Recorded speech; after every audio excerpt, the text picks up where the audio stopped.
Good afternoon, everyone, and thank you so much for joining me for the third edition of Finding Our Freedom. This week, we'll be discussing the US's buildup of military presence in the Caribbean, and particularly in and around my country, Trinidad and Tobago, who is actively and openly cooperating and supporting the USA's intervention in the region, but which is specifically targeted at Venezuela.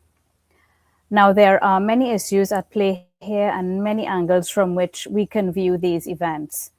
At the very highest level, this action by the USA against Venezuela can be characterized from a geopolitical perspective as a proxy war, as Russia and China are both heavily invested in Venezuela from an economic and military standpoint. There is also the humanitarian, legal, and moral angles which the USA and the government of Trinidad and Tobago has adopted. That this is a war on narco trafficking, human trafficking, transnational organized crime, and terrorism, causing a flow of millions of displaced people from Venezuela into Trinidad and Tobago and the USA. And then there is the geoeconomic angle of oil and power. Venezuela is at once possibly the most resource-rich country on the planet, but it is also one of the world's most unstable and impoverished, making it, in my view, the poster child for a phenomenon known as the resource curse or the paradox of plenty. The paradox of plenty predisposes resource-rich countries to subpar socioeconomic outcomes versus countries who have no natural resources, mainly because resource-rich countries tend to have extractive institutions and an extractive economic structure which promote corruption and kleptocracy. Now, this issue of Venezuela is a complex one, and possibly the most urgent issue facing our region at the moment. And many things can be right and many things can be true at the same time, which makes discussion and understanding of these issues and the risks we face in Trinidad and Tobago and the wider Caribbean that much more critical at this time. And to help us understand these risks, I'm grateful to have Lieutenant Commander Norman Dindial, former Trinidad and Tobago military and Coast Guard career officer with over 26 years experience in joint and interagency-led operations, focusing on drug interdiction, migration, border control, illicit trafficking of persons, weapons, and narcotics. Lieutenant Commander Dindial is also fluent in Spanish and has developed bilateral agreements, strategic plans, and policies at the international level with Trinidad and Tobago's foreign partners. These include human trafficking policies and transnational crime strategies between Trinidad and Tobago, Colombia, and Venezuela. Welcome to Finding Our Freedom, Lieutenant Commander Dindial. Thank you very much, Ms. Dukharan, for having me, and good afternoon to your viewing public, your regional players. And also, I'd like to say I'm very honored to be part of this program where we have one of our country's most respected regional economists and being able to chat with you and explain some of the issues that we're having in Trinidad and Tobago as it relates to the security aspect and how the security bolsters the economic resources. I'm really honored to be here. Thank you so much. Thank you, Commander Dindial. Before we get into the discussion, I just want to beg your indulgence and that of the audience, please, to share some important information on Venezuela and on Trinidad and Tobago and the wider Caribbean, just to set the context. And most of what I'm going to say is from a website and a report called the Global Organized Crime Index. So the first thing I want to highlight is that under the Petro-Caribe agreement that exists in the Caribbean and Latin America, Venezuela sold oil on a heavily subsidized basis to member countries, Antigua and Barbuda, the Bahamas, Belize, Cuba, Dominica, Dominican Republic, Grenada, Guatemala, Guyana, Haiti, Honduras, Jamaica, Nicaragua, St. Kitts and Nevis, St. Lucia, St. Vincent and the Grenadines, and Suriname. To the extent that when I did a study on this Petro-Caribe agreement in 2013, I found that back then, the level of debt owed by these countries to Venezuela was in excess of 20% of their GDP, apart from Suriname. And besides Guyana, nobody recorded and published these debt statistics officially. It was all off the books. So these are countries in the Caribbean that are heavily indebted to Venezuela. Now, according to this Global Organized Crime Index, excuse me, fighting a cough here, that index gives Venezuela a score of 7 out of 10 and rising to the 20th highest globally organized crime. My goodness, sorry, I'm losing my voice in the middle of this.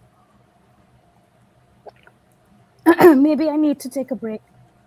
And Commander Dindial, I should probably ask you so that my voice recovers.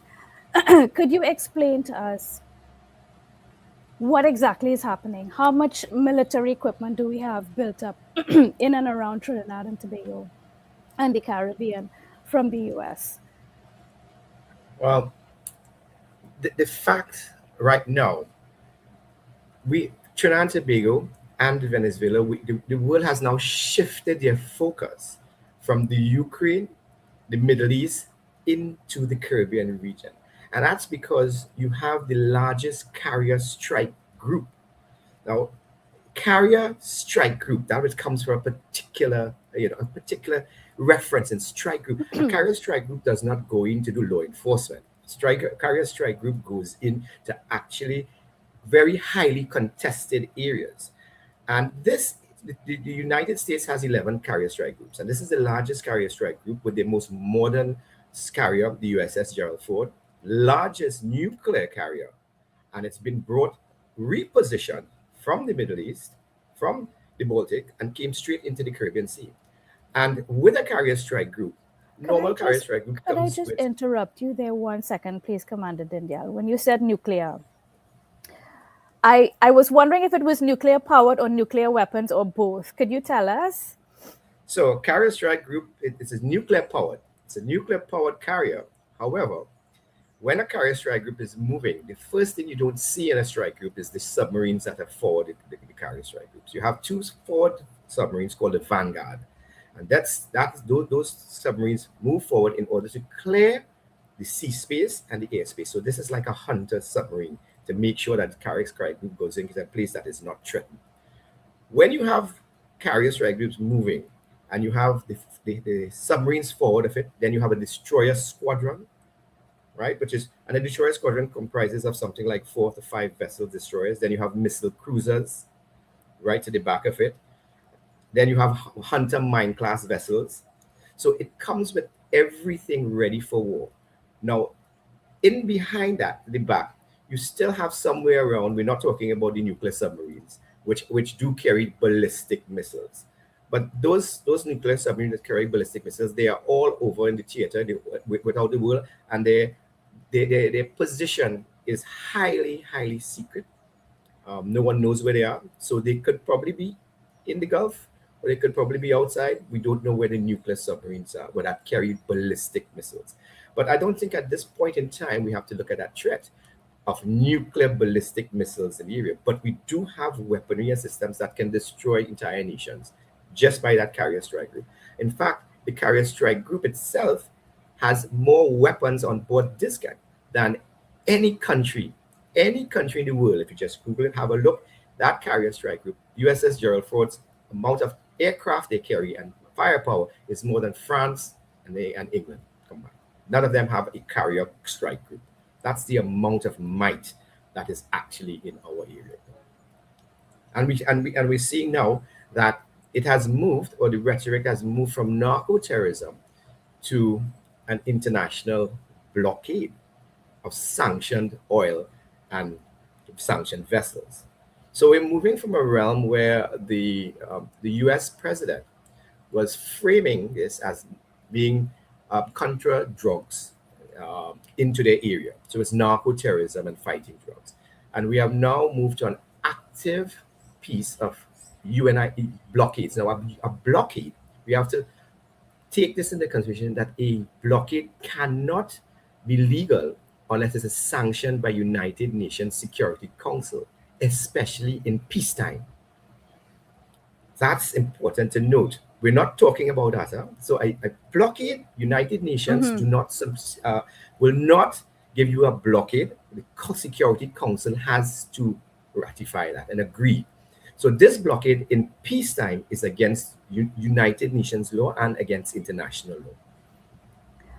Okay, so if I understand you clearly, what the US action right now against Venezuela is category from what you've just said, an illegal act. And you have And seen it being denounced by China diplomatically. China has stated diplomatically that this is they have denounced it, and we have always seen that the Venezuelans have asked for an emergency session um, with the United emergency Nations. session With at the the United UN. Nations, yes. So Okay, an emergency okay. session has been requested for the UN to speak about this blockade because if you can have a blockade during war Yeah, if you but this is peacetime and you're sanctioning a sovereign territory and having a blockade of um, always you're saying sanctioned, but everything that's sanctioned is not sanctioned by the United Nations. It's sanctioned by the US, by the US courts, by the US law. right. So, okay, we have the legal aspect of it. And I was going to read some of what this index had, the report had outlining the challenges in Venezuela. By the way, this is sorrel, guys. This fix my throat. This is the best stuff. I don't care what anybody says. Sorrel is the best medicine. But It is. what I want what I wanted to say was, I mean, and I'll just highlight. Maybe it happened for a reason. I wasn't supposed to read all, but we know that we have serious concerns about the level of instability in Venezuela. We have more than a quarter of the population of Venezuela that has fled since since the early 2000s, at least, especially since after 2010. We have a lot of weapons and arms trafficking in and around and through Venezuela. We even have the Russians have built a Kalashnikov manufacturing plant that was launched earlier this year in Venezuela. We have the fact, and all of this is from this Global Organized Crime Index. Venezuela has become a key transit hub for cocaine trafficking and Colombian guerrilla groups operating there, criminal groups that carry out extortion in Venezuela, which, as you know, has become a problem in our country as well, in Trinidad and Tobago. On money laundering, we know that financial crimes are widespread in Venezuela. Only last year, the FATF grey listed them. They took quite a while, but we know this is a political list anyway. And Venezuela's gold trade apparently serves as a key vehicle for illicit financial flows globally. We have human rights issues and press freedom issues, where, for example, there's arbitrary arrest and detainment of NGO groups, of journalists, and also of opposition and dissidents. On corruption, we are aware that there is, from the judiciary to the political elite, accused of corruption, and basically there is no functioning judiciary. At least it is only used when it's weaponized against political opponents and shielding government aligned criminals. And on political crimes, we know that the last government is highly contested and alleged to have been subject to electoral fraud. And many international actors have rejected the elections' the illegitimacy. So I hear you on the legality side of things. We already discussed the humanitarian and moral side of things as it relates to human trafficking, drug trafficking, and in my mind, here's where here's how I see and when you break it down to brass tacks, let's just say, for me, in Trinidad and Tobago, as you would know, Commander Dindial, we have had a long-standing problem with narcos in our country. We even have a former finance minister who has said publicly that Trinidad is a narco state. We've had the Scott drug report since the 1980s that highlighted this problem and the extent to which it is infiltrating, the policy making as well as the police service. So we've had this problem in our country for decades that has sort of spillover back and forth effects with Venezuela. We're only, what, 7 miles away, right, from Venezuela. At what point do we say, listen, enough is enough? There's the legal side, but within legality, there is only so much you can do. There are instances and issues and circumstances that are not contemplated in the law, let's just say. There are issues like we outlined in Venezuela and in my country, our country, that has been so long standing, and the corruption and the pervasiveness of the narco trading is so intense that the legal avenues are very limited and ineffective against this monster that we're facing. What is your response to that in terms of what action should we take, could we take to address this problem, if not the current action?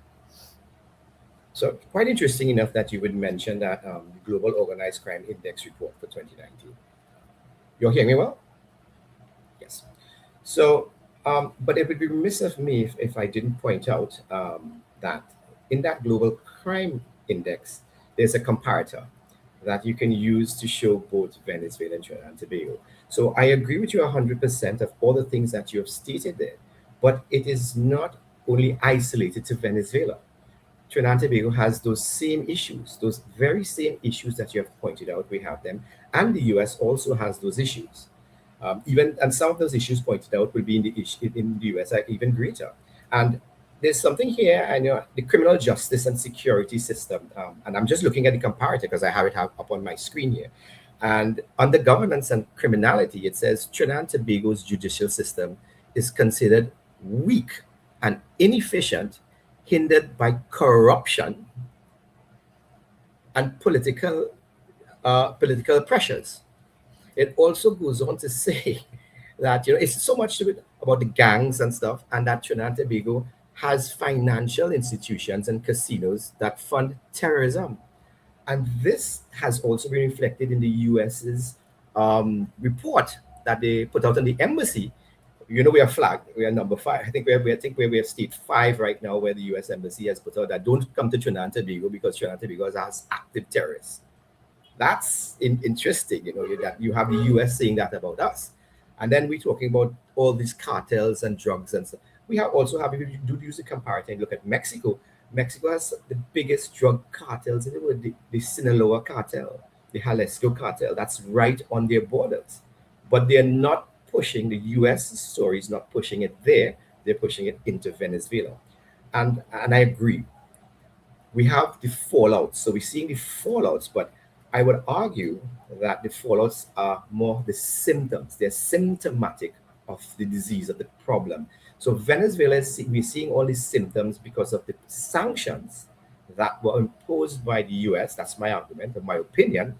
The US's sanctions imposed on the Venezuelan economy has pushed Venezuela to be this way.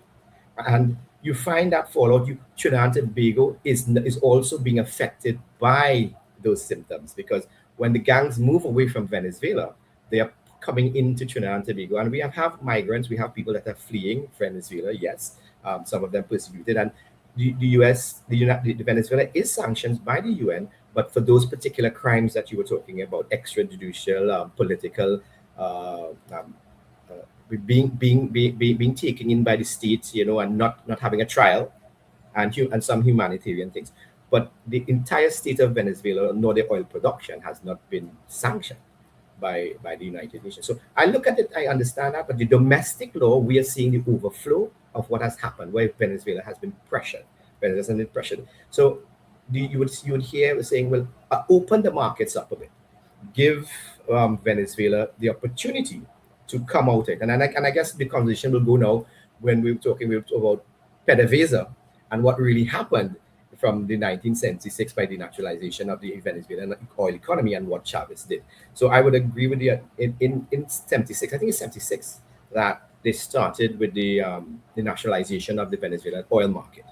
And it did change when Chavez came in. So when Chavez came in with his regime, he saw PDVSA as that mechanism to fund his regime.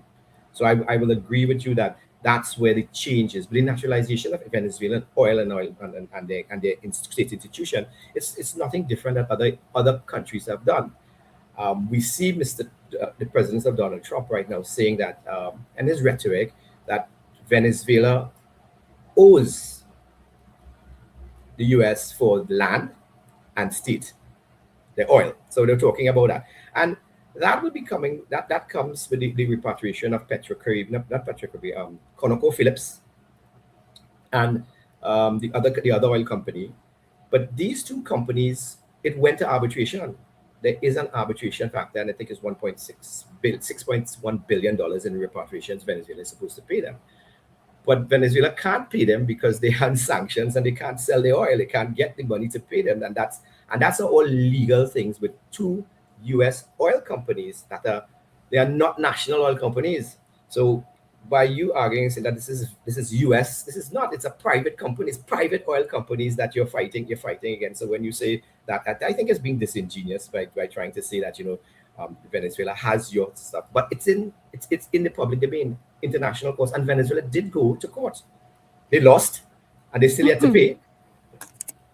So Well, okay, so let me just step back a little bit. So you're saying that these problems that exist in Venezuela as it relates to the socioeconomic collapse that caused the outflow of migrants and that sort of gave birth to some of the illegal activity like illegal weapons and narco trafficking has its roots in the sanctions that have been placed and the interference of the US in the functioning of Venezuela's oil economy.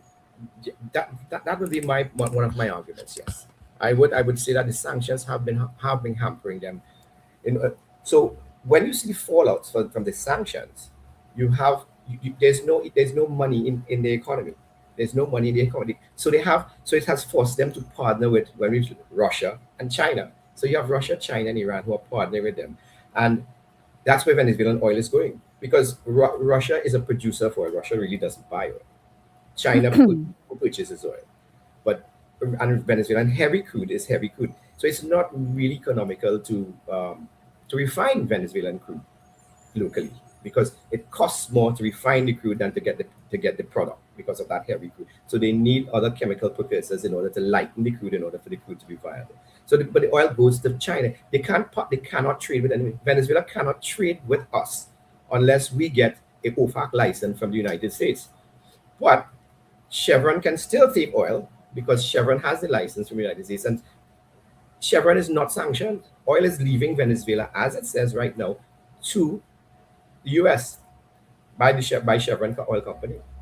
So we have companies that are able to trade, but they are US Mhm. companies. The oil is going there, but you have other areas that can't trade with Venezuela because the US says they can't. Okay, I can understand where you're coming from in terms of the sanctions having had an effect. But my position, like I outlined earlier about the paradox of plenty, I believe that Venezuela, like Trinidad and Tobago, like Guyana, we are countries that suffer from the resource curse. We are countries that we have a weak institution, an extractive institutional and economic structure that means that we are predisposed to things like corruption and things like, kleptocracy, which is, akin to corruption, and weak functioning of the social services that the state is supposed to provide. And we can debate which one carries more weight. Is it the paradox of plenty or is it the sanctions that cause? I'm almost not even that interested in how we got here as I am in how do we go forward. But in the going forward, what are the implications for Trinidad and Tobago? In my mind, and correct me if I'm wrong, because of course I have no military expertise whatsoever. But when I look at this situation, part of me is very hopeful that the intervention that the US is conducting will hopefully address the narco trafficking, the illegal weapons movement, and the movement and human trafficking that has spilled over and affected our country for decades. I can't help but live in hope that this problem is finally going to be put to bed. I would like to hear your thoughts on, am I living in a false hope in La La Land? Or is there a possibility that this intervention can actually have positive effects for our country in terms of eliminating these bad actors and the things that they've been doing for the past few decades? Quite bluntly and frankly, no. So you are living in La La Land, and I will tell you that. So it's left to be seen. But from my opinion, from where I sit, you are living in La La Land because we're framing it as narco tourism that's coming out of Venezuela. Venezuela does not produce fentanyl, and the major producers of all the drugs that we're using right now in the world, they're coming from Colombia and Mexico, and from the Panama, that whole region there, Ecuador. When we're not even talking about Chile and Peru, right? So you have the coca areas and you have the regions that are actually making the product. But Venezuela does that. Venezuela is just transshipment right now when you look at the production of where drugs. So you're supposed to be hitting the But the countries that. transshipment is a big deal. I mean, the transshipment happens through Trinidad and Tobago too, and the transshipment itself, even if it's not production, the transshipment is a problem. The, You're a so conduit. so so that's what I'm saying. The transition is a part. But if you want, if anytime you hit the transshipment, the supply chain route, so you hit the supply chain route, but the drug dealers, you will find another route. So there are other so your production is it. You have to hit it at the source. You can't be doing. So I'm not saying it's not going to help, but it's not going to solve the problem. If you have to solve the problem by going to the source, and the source is the countries that are actually producing the drugs. The source of gun violence in the United States And is is consuming. The consumer is also yeah. a big part of Oh, the problem. If there well, was no consumer, there will be no drugs, there right? was no demand. So Yeah. so and the largest demand for cocaine is the Global U.S. is in the global north for sure. Not just, as a matter of fact, I saw a study some years ago that looked at, they use wastewater and they test for various drugs in the wastewater. And you know which country had the highest drug consumption? This was years ago. Drug consumption per capita based on wastewater testing. I would value a guess. I might think Great Britain, It was Belgium. Belgium. It was Okay, on a per capita basis, but it was okay. Belgium by based on testing of wastewater. But yes, sorry, I didn't mean to interrupt you. But yes, the production, you're right, is, if we don't solve that problem, then it's going to find its way to the global north somehow. But we have to deal with the production. So the production is part of now. I did counter drug operations for over 30 decades, right? So my whole life I was doing that, and I worked at the international level, working with Interpol and drug cartels and cross-border crime issues internationally that move from Venezuela into Trinidad and all into Europe.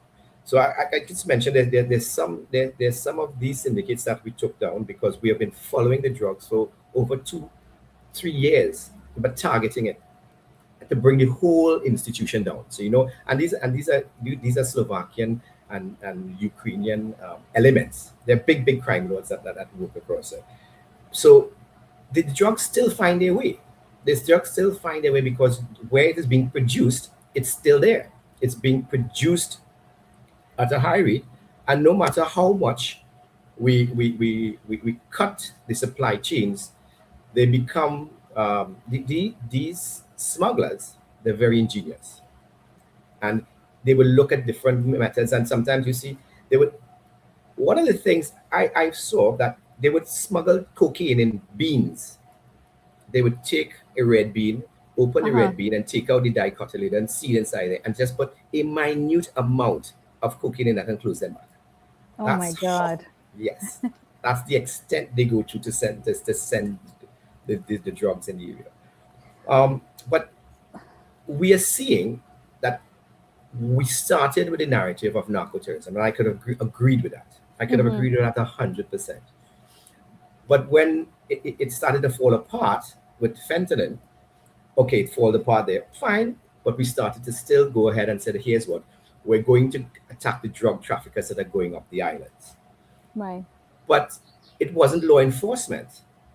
You could have interdicted them, which we have done before in the past, shut out the engines, stop them, collect the evidence, find the evidence trail, and see where they're going. We have no evidence right now that these individuals that were targeted and killed going up the islands were actually taking drugs. No one knows because the evidence was blown up. Was So there was that destroyed. issue that Mm. there was that issue that you could have done that. So Mm-hmm. it was not law enforcement. It showed me as a person that was doing this that they weren't really doing it to catch the big fish, the bigger criminals. It wasn't targeting that. It was different. And coming out now, seeing that you have moved the goalposts to now it's sanctions, it's oil sanctions.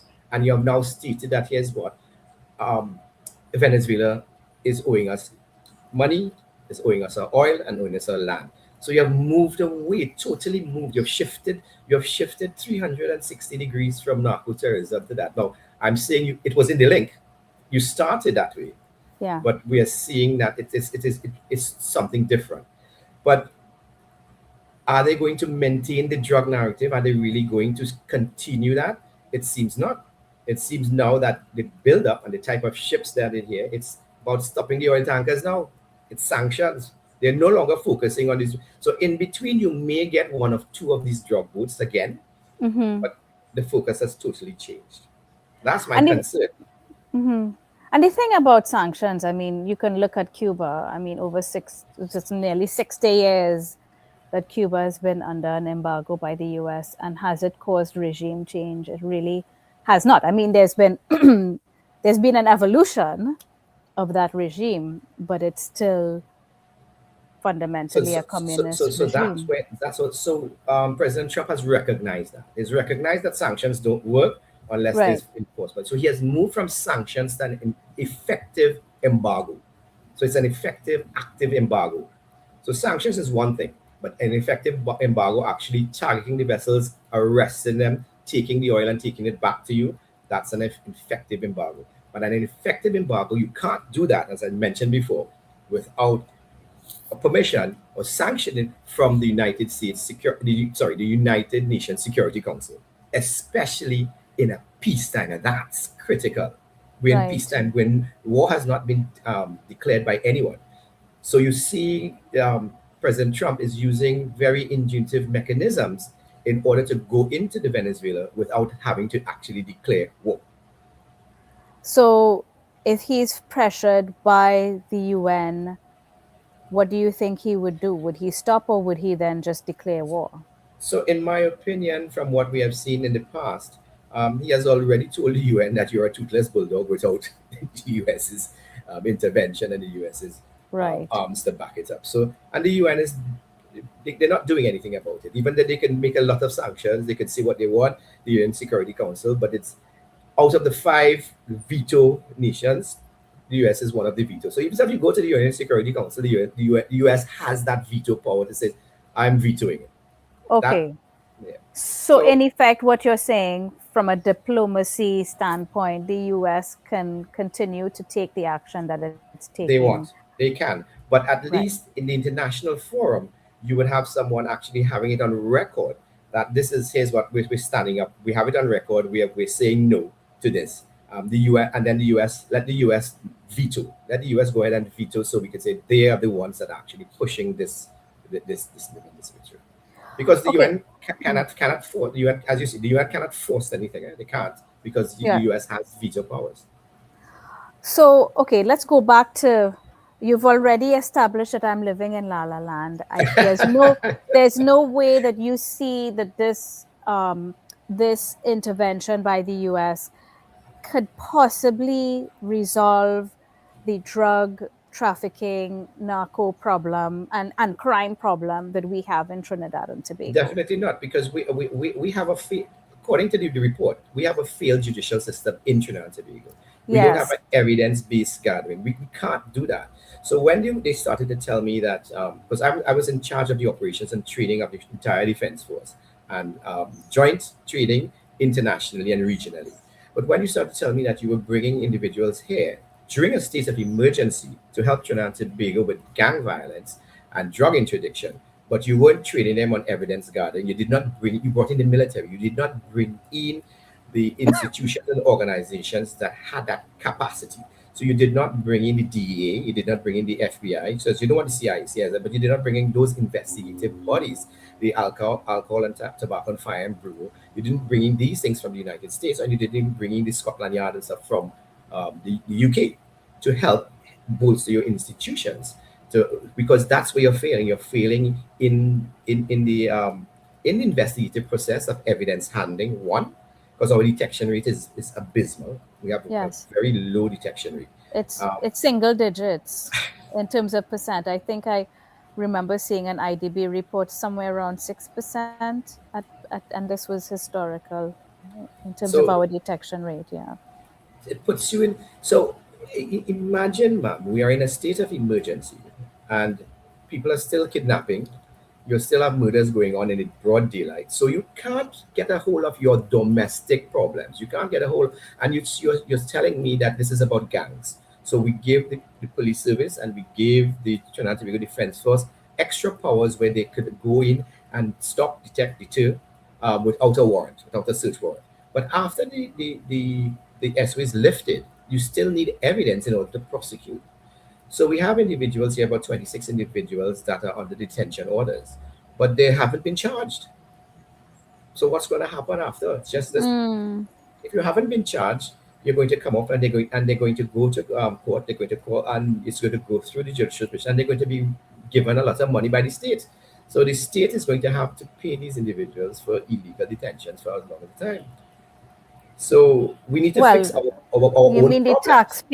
the Yes, well, taxpayers. us, Yeah, yes. you and me Yes, and us. our So we have to children fix. and We have to grandchildren. fix that.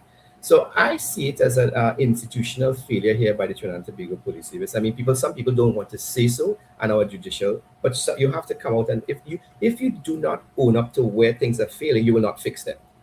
You will only hide. So you have to come and say where they are. So you're seeing no possible positive implication in all of this for Trinidad and Tobago. Please, just note that there's a few days before Christmas, and I was this was all of that. I was pinning all my hopes and dreams on for Christmas and New Year's Uh, on that. Hopefully these people come in here and mash up all of these narcos and we will be fine. But Well, you see, the posture has moved, as I was reiterated, it has yeah, moved away from narco. The posture is to not there oil, anymore. yeah, to It has moved to oil, yeah, oil. So maybe if it was there, they would have yeah, helped us institutionally to help with our own gang situation. And we know yeah. that we have gangs here from Venezuela.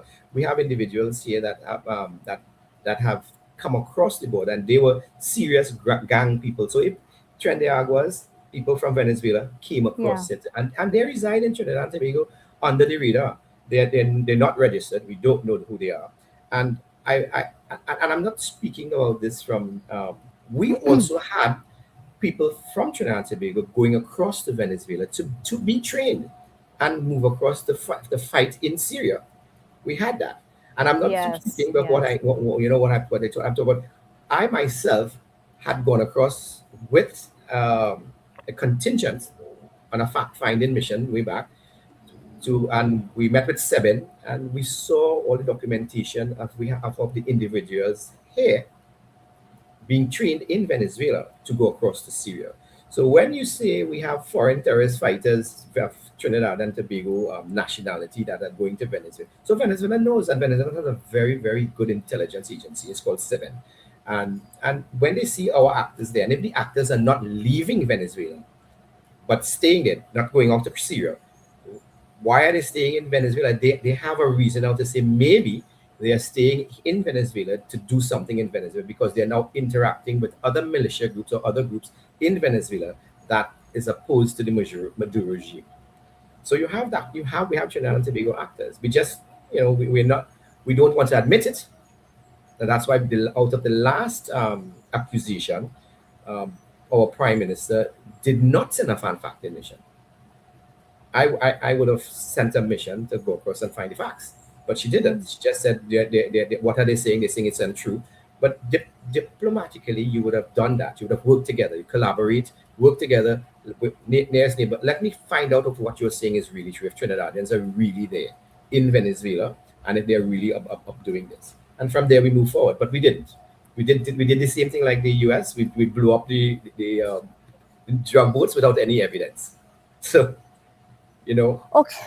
Okay. So all right. I will have to come to terms over the Christmas with this new I perspective that don't. my country is not going to be any better off as a result of all of this. So But here's the thing, and I'm not fear mongering, as I said.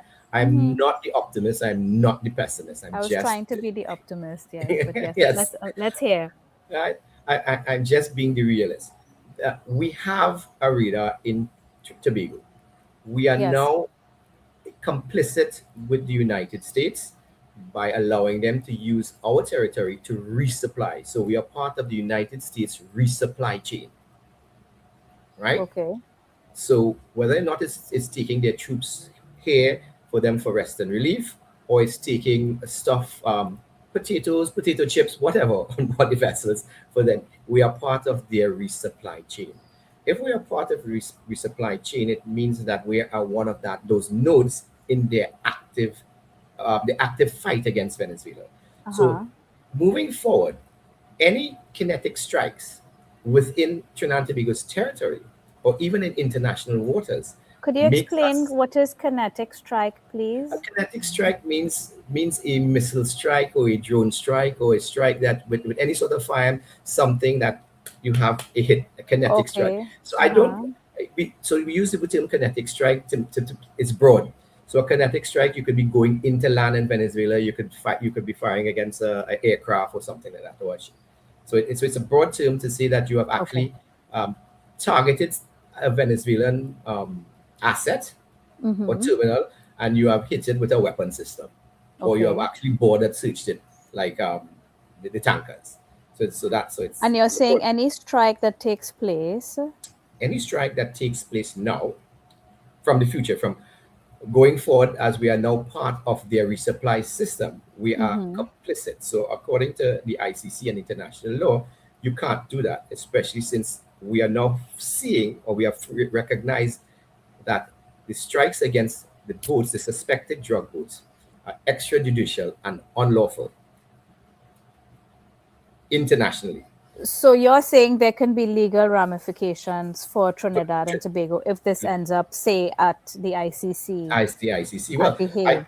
I just recognized, I saw that just came up on my feed that President Trump has just put sanctions against two ICC court judges.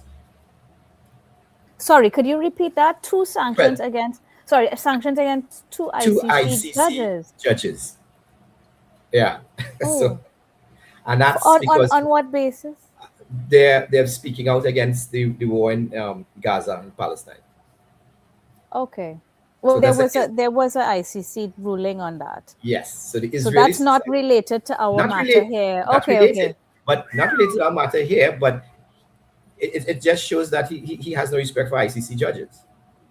Right. So, well, he did say what the So and the ICC is an institution of the UN. So, yes, I understand. and he's Okay. saying I just glimpsed it. It's because that the ICC court judges are not recognizing the sovereignty of the US. So Okay. US sovereign law trumps I mean using the pun trumps all law. Right. So we are there. But so forget the ICC, forget the UN. We recognize that the US has that veto power and they're toothless. If it comes to a strike on Venezuelan's territory, Trinidad and Tobago is a collaborator with the enemy of Venezuela, which is the US. So we are an active collaborator, and that's strike active collaborator with the enemy of Venezuela, which is the US, which makes us, and I'm not, this is just a fact. If that happens, we are a legal target. Our airports and seaports are legal targets because we are part of the US supply chain.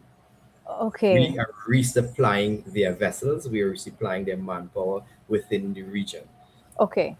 And I the mhm. radar itself, and that's specific to the radar is that tool that the US is using to look into Venezuela and strike.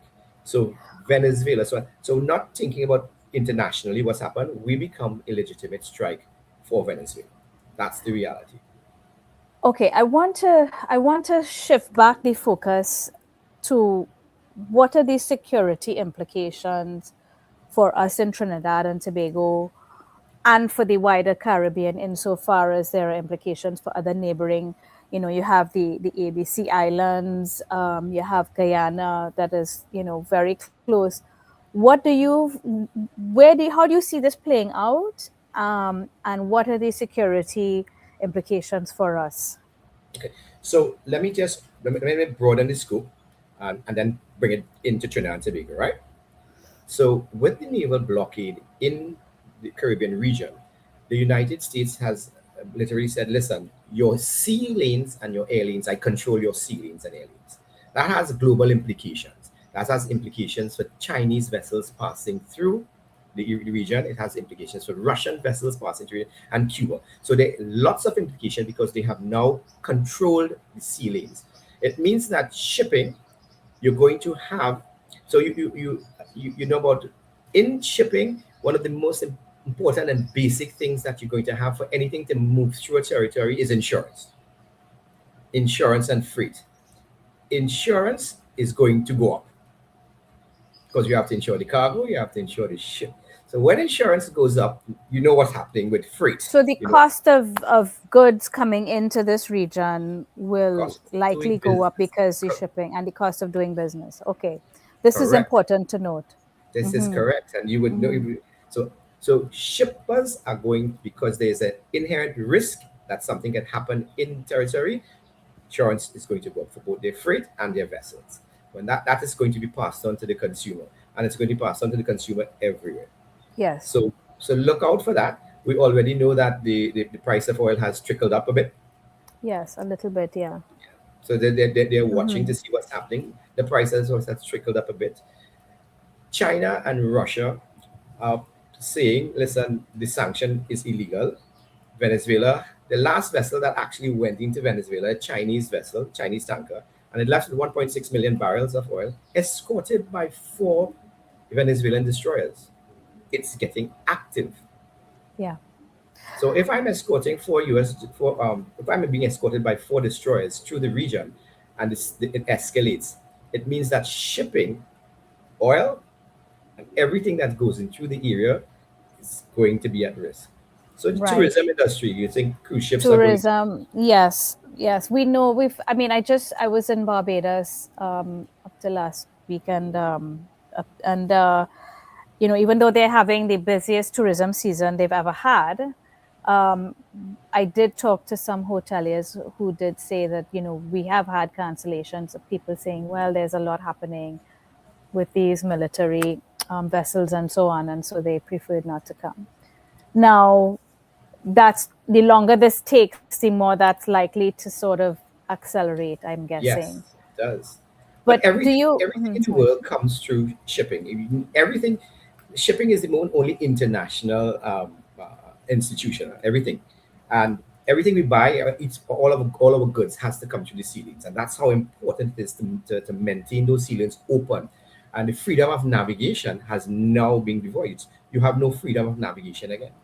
So it's going to affect everything that you, up to that sorrel you buy there, the sugar, that's the sorrel, it's going to go up. So prices, we're What? going to see prices increase. Yeah. What about cruise though? Because I mean, I know that cruise is not huge for countries like Trinidad and Guyana, let's just say, but for the ABC Islands, it's big. Yes. Yeah. What is this going to affect cruise Uh, apart from the insurance implication and it, maybe it, the it, fear that some travelers might feel? so cruise lines are not going to go into a contested area. Okay. Cruise lines are going to avoid it totally, and then as I said, insurance goes up.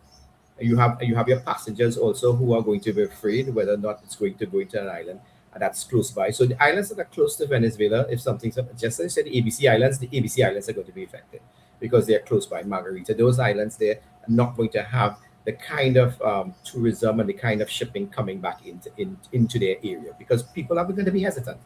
They're Yes. people are concerned and they're not going to put themselves out there. You know, so it that is sort of going to be like a double-edged sword, because the cruise ships have to work. So you would see marketing gimmicks. You would see Right. cruise Yeah. prices may plummet, May and plummet. yeah. Well, or they redirect the cruise ships and they stay in the northern, Western Caribbean. But what's going to I'm happen about what's going to happen to the islands that depend on them? Exactly. So the ABC Islands, I think of a lot. Grenada, Now, Grenada too, but Barbados as well, because they've been yeah. entrenching themselves deeper and deeper in Barbados into the cruise sector.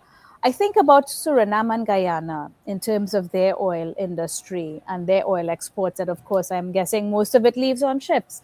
So there will be implications for them as well in terms of where their ships can navigate and the cost of insurance and all of that. I'm guessing Yes, they will also be affected.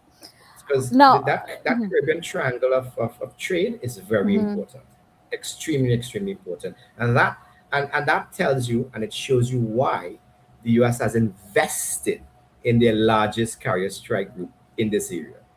So the wow, economics is at the center. And then if we go back to what the economics is, the economics goes back to oil and gas resources, that resource that Venezuela has. So it falls squarely into your area of expertise, that how the yeah. economics Of work. course, and then not just the trade in oil, but also the trade in goods. Like, we in the Caribbean, we depend so much on imported food, imported fuel, but also imported food.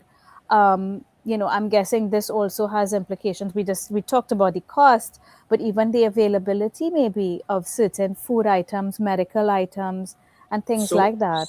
so much so. So it goes up. So we Hmm. see the larger macroeconomic perspective. And I've showed you the nexus with Russia and China. Because Yes. Russia helps Cuba and China is the ones that is actually helping Venezuela by refining their product. So when things goes up, the commodity prices increase. When you drill down and you come back into Trinidad and Tobago, I've already shown that we can't get a handle on our gangs, and Christmas time is coming up. And the reality, the gangs in Trinidad and Tobago, these individuals, they want to go out and party. Carnival coming up. They want to go. So crime is going to escalate. Where Oh are they going to get God. the money from? So the implications, when you see it and you extrapolate it, you're going to see. So we are in an SOE, crime is still there, and crime is not going down. Crime is going up. So you're expecting crime to get worse. Or over this Okay. Christmas season, yes, Yeah, and Christmas coming up, and Carnival. which normally happens. It's a normal thing, but I think it's going to Right. go up even more, because individuals are not going to be able to pay for the things that they And want. they're being squeezed. They're being The squeezed. criminals are being squeezed. All right. Okay, so we have to, hopefully the audience is listening and we have to understand that and prepare for that, which of course will have economic complications and implications, because if we're not out and about shopping and doing the things we normally do to the extent that we do, then the economy is likely to suffer as a result. I kind of want to think about, if still, I still want to think about a potential positive outcome here, because there has been, discussion around regime change in Venezuela and perhaps Maduro exiting. Um, what are your thoughts on the likelihood of that happening? And if it happens, are there going to be positive implications for us in Trinidad and Tobago and the Caribbean? Well, first, I think that's the main reason that our present administration hitched our wagon with the U.S., Right. recognizing that if something comes out of this and there's a regime change in Venezuela, we will benefit from it by those deals that we're talking about, the Right. Dragon Gas deal and stuff. So I think that's the main reason We're all we have to counting on regime change. all counting on regime change, and that the regime change and that the the it, I have to say this, very politically and diplomatically, because Right. whoever's installed by whomever, you have to hope that they remain in that particular frame of mind to support the regime installing it. So if the US installs a proxy leader, whoever that be, Well, that, we have an so-called opposition leader who won the election. It's just that it was stolen by Maduro. so So so so it's not that she's being installed out of nowhere. so If she is given the leadership that she earned in a supposedly democratic election, then that's to me a reinstatement of what should have happened from a legal standpoint. and, and I'm not disagreeing with you. What I'm saying is whether or not she will honor and stay with the people that she has set.